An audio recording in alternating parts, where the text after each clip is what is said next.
IPL 2025 షెడ్యూల్పై కీలక update ఇచ్చింది BCCI. IPL మ్యాచ్లు మార్చి 23 నుంచి ప్రారంభం కానుందని తెలిపారు బీసీసీఐ ఉపాధ్యక్షుడు రాజీవ్ శుక్లా. మే 25న ఫైనల్ మ్యాచ్ ఉంటుందని తెలిపారు. ముంబైలో జరిగిన బీసీసీఐ ప్రత్యేక సాధారణ సమావేశంలో ఈ మేరకు నిర్ణయం తీసుకున్నారు. పూర్తి స్థాయి షెడ్యూల్ త్వరలో ప్రకటిస్తామని చెప్పారు. అలాగే బీసీసీఐ ప్రధాన కార్యదర్శిగా దేవజిత్ సైకియా, ట్రెజరర్గా ప్రభ్తేజ్ సింగ్ భాటియా ఎంపికైనట్లు తెలిపింది బీసీసీఐ. ఐపీఎల్ షెడ్యూల్పై మరింత సమాచారం అనిల్ లైవ్ లో అందిస్తారు. అనిల్, ఐపీఎల్ షెడ్యూల్ మారినట్లు తెలుస్తోంది, అప్డేట్స్ ఏంటి?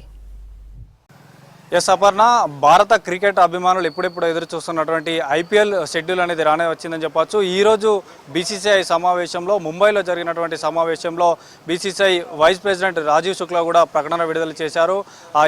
ఈ ఏడాది మార్చి 23 నుండి కూడా ఐపీఎల్ ప్రారంభం కాబోతుందంటూ చెప్పారు. ఇక మే 24 వరకు ఇది జరుగుతుంది. మే 25న కూడా ఫైనల్ మ్యాచ్ జరిగేటువంటి షెడ్యూల్ను కూడా ప్రకటించారు. సో పూర్తి స్థాయి వేదికలు, తర్వాత మ్యాచ్లు ఎప్పుడెప్పుడు ఉంటాయనేది కూడా త్వరలో ప్రకటిస్తామని కూడా అటు బీసీసీఐ సమావేశంలో ఈ ప్రకటన చేశారు. సో గత సీజన్ కూడా చూడొచ్చు. 17వ సీజన్లో కూడా అటు కోల్కతా నైట్ రైడర్స్ లాస్ట్ ఫైనల్లో నెగ్గినటువంటి పరిస్థితి. సో దీనికి సంబంధించి కూడా ఇప్పుడే 10 ఫ్రాంచైజీలు కూడా తమ టీం సభ్యులను అటు సౌదీలో జరిగినటువంటి గత సంవత్సరం నవంబర్ 24న కూడా 2 రోజుల పాటు నవంబర్ 24, 25 తేదీలో కూడా వేలం కూడా పూర్తి చేసినటువంటి పరిస్థితి. ఇక దాదాపు ఇండియా ఆటగాళ్ళే ఇందులో ఎక్కువగా ఈ వేలంలో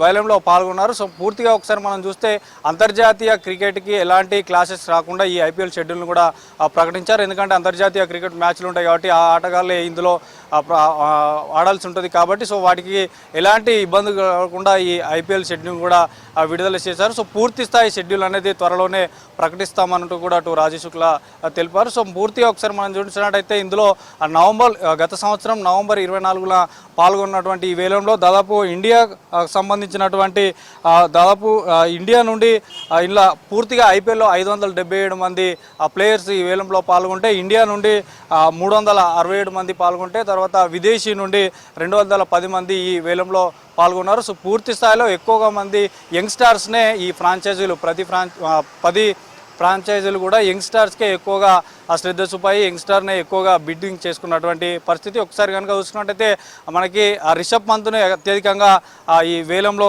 దక్కించుకున్నటువంటి పరిస్థితి. గతంలో ఢిల్లీ క్యాపిటల్గా వ్యవహరించినటువంటి రిషబ్ పంత్ని అత్యధికంగా మొన్న జరిగినటువంటి బిడ్డింగ్లో రిషబ్ పంత్ని తీసుకున్నారు. తర్వాత శ్రేయస్ అయ్యార్, ఇతను కూడా గతంలో కోల్కతా నైట్ రైడర్స్ 17th సీజన్లో ఏదైతే సిరీస్ నెగ్గారు కాబట్టి అతన్ని కూడా ఎక్కువగా బిడ్డింగ్ చేసి తీసుకున్నారు. తర్వాత వెంకటేష్ అయ్యార్, ఈ ముగ్గురు ఆటగాళ్ళు కూడా భారత్ సంబంధించినటువంటి వాళ్ళే. సో వీరికి ఎక్కువగా ధరలు పలికారు. దాదాపు రిషబ్ పంత్ 27 కోట్లకు అత్యధికంగా పలికితే, తర్వాత శ్రేయస్ అయ్యార్ 26 కోట్ల 75 లక్షలు, తర్వాత వెంకటేష్ అయ్యార్ 23 కోట్ల 75 లక్షలు పలికినటువంటి పరిస్థితి. సో సౌదీ అరేబియాలో ఈ 2 రోజులు జరిగినటువంటి ఈ వేలంలో మొత్తం పూర్తి స్థాయిలో వేలం కూడా పూర్తయింది. 10 ఫ్రాంచైజీలు కూడా తమ ఆటగాళ్ళు కూడా ఇప్పటికే దిశానిర్దేశం చేస్తున్నారు. వారు ఎట్లా ఈ ఆటలో ఉండాలి, ఏ బ్యాటింగ్ లైనప్, బౌలింగ్ లైనప్ అనేది దిశానిర్దేశం చేసుకుంటున్నారు. సో పూర్తిగా మొత్తం 204 షాట్స్లో వీరు పాల్గొన్నారు. సో మొత్తానికైతే భారత క్రికెట్ అభిమానుల మొత్తం